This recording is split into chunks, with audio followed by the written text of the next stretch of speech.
Dalam kitab Fiqhul Hikayat, dikisahkan pernah suatu malam saat turun hujan lebat, di pelataran rumah Syaihona Khalil Bangkalan sudah ada seorang kakek sepuh yang lumpuh dan berjalan dengan cara ngesot. Syaihona Khalil Bangkalan merupakan salah satu ulama besar di masanya. Syaihona yang melihatnya langsung berkata kepada para santri, "Siapa yang bersedia menggendongnya?"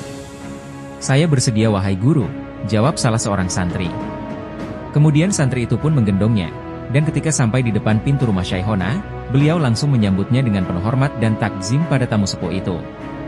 Ketika Syaihona dan tamunya selesai berbincang-bincang, ia kembali meminta muridnya untuk menggendong orang tua tadi dan digendong kembali oleh santri yang sama, sampai ke depan pintu. Ketika santri itu pergi menggendong tamu gurunya, Syaihona berkata kepada para santri, "Saksikanlah sesungguhnya ilmu-ilmuku sudah dibawa oleh dia santri yang menggendong tamunya."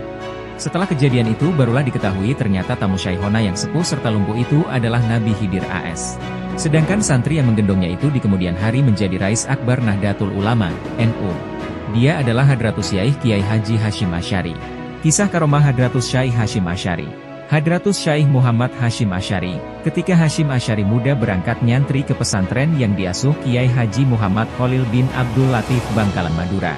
Hasyim Asy'ari muda langsung diuji oleh sang guru. Hasyim Asy'ari muda disuruh naik ke atas pohon bambu. Sementara Kiai Khalil terus mengawasi dari bawah sembari memberi syarat agar terus naik sampai ke pucuk pohon bambu tersebut. Kiai Hasyim terus naik sesuai perintah gurunya itu. Ia tak peduli apakah pohon bambu itu melur, patah roboh, atau bagaimana. Yang jelas, beliau hanya patuh pada perintah gurunya. Anehnya, begitu sampai di pucuk Kiai Khalil mengisyaratkan agar Kiai Hasyim langsung meloncat ke bawah. Tanpa pikir panjang Kiai Hasyim langsung meloncat. Ternyata beliau selamat. Ada cerita yang menarik tatkala Kiai Haji Hasyim Asy'ari masih belajar dengan Kiai Khalil. Suatu hari, Kiai Hasyim melihat Kiai Khalil gurunya lagi bersedih. Beliau memberanikan diri untuk bertanya. Kiai Khalil menjawab bahwa cincin istrinya jatuh di WC. Kiai Hasyim lantas usul agar Kiai Khalil membeli cincin lagi. Namun, Kiai Khalil mengatakan bahwa cincin itu adalah cincin istrinya. Syaihona yang melihatnya langsung berkata kepada para santri, "Siapa yang bersedia menggendongnya?" "Saya bersedia wahai guru," jawab salah seorang santri. Kemudian santri itu pun menggendongnya. Dan ketika sampai di depan pintu rumah Syaihona, beliau langsung menyambutnya dengan penuh hormat dan takzim pada tamu sepuh itu. Ketika Syaihona dan tamunya selesai berbincang-bincang, ia kembali meminta muridnya untuk menggendong orang tua tadi dan digendong kembali oleh santri yang sama, sampai ke depan pintu. Ketika santri itu pergi menggendong tamu gurunya, Syaihona berkata kepada para santri, "Saksikanlah sesungguhnya ilmu-ilmuku sudah dibawa oleh dia santri yang menggendong tamunya."